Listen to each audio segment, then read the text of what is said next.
Hello, BookTube. For this Poetry Thursday, I will be reading Ballad of Bertie County by Evie Shockley from the collection A Half-Read Sea.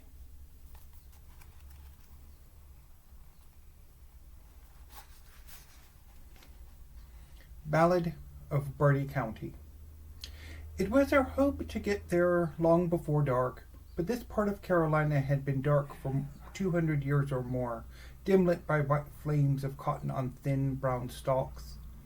We were entering a call, braving clan country, to bring black folk city words with rural roots. We were all smiles with rough edges, telling bitter jokes. Sister's house must be pretty big, we joked, half expecting to be bedded down on cots and couches after eating all the collard greens we could. The last town, as sleepy as we were, some 20-30 miles behind us now. We were gunning our mouths, didn't hear the whispers we should have heard, time's savage cunning. Around us, the trees silhouetted, blackened and disappeared into vast Carolina night. We chased our headlights, our pace slackened when we spotted red brick columns and white picket fence. A gravel driveway led through the columns towards a noose of yellow light above a shuttered door. Ancient pines grew on either side, rising thickly, quickly out of sight. Not knowing what we'd gotten into, we got out of the car. The land seemed to sigh, a cricketless silence.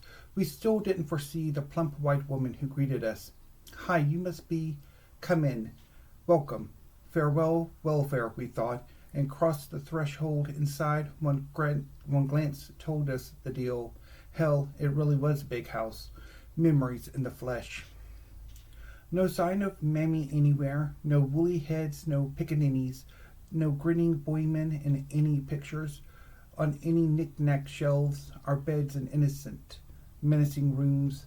How many slaved here. Echoes of injuries rushing down the spiral staircase at us, seeping from the wood floor like sweat. None of us ever meant to drown first-hand in such a flood. Fate got us good. Burgundy candles burned, bleeding onto the mahogany table. Portraits of the mistress and master in silken suit hung like two crimes on the opposite wall. Our distress crawled our skin like lice.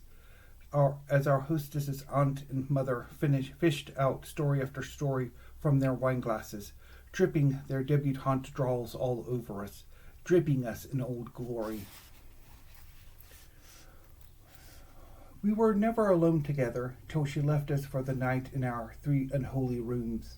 Gathering in one, we mourned the theft of our choice, our rights to claim solely for the sake of our historied hearts.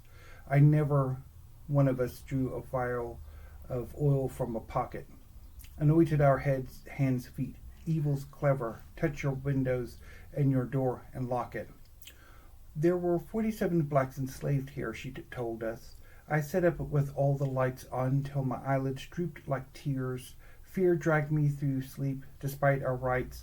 I dreamed of 47 fiddles shrieking Dixie, 47 bales of cotton, 47 hounds howling, 47 planters leaking pus between brown thighs, and not one heaven.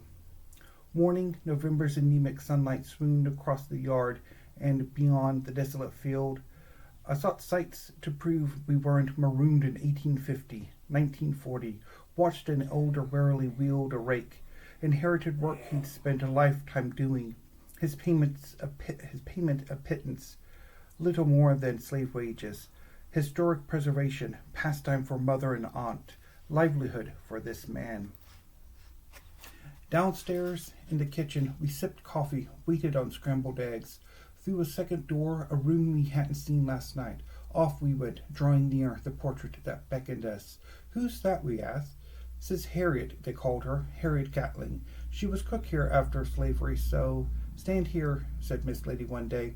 "I want to paint you at, rest." Laughter. We breakfasted, packed, followed them to the center to read our poems. Exercise equipment had been pushed to the gym walls. The only other place nearby of enough size for such a program is Hope Plantation, our hostess told us.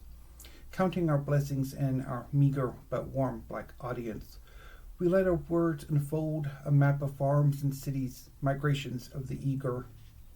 It was our hope to recover a newer world before dark, but we had to drive across centuries to get home. Our directions wrong, but our will strong. We bore our mutual loss in anything but silence, till we saw Rocky Mount twinkling along the highway, a tight necklace of lights. We swore to log this passage, to account for this double crossing, to etch an erasable trace. Thank you, BookTube. Have a great day.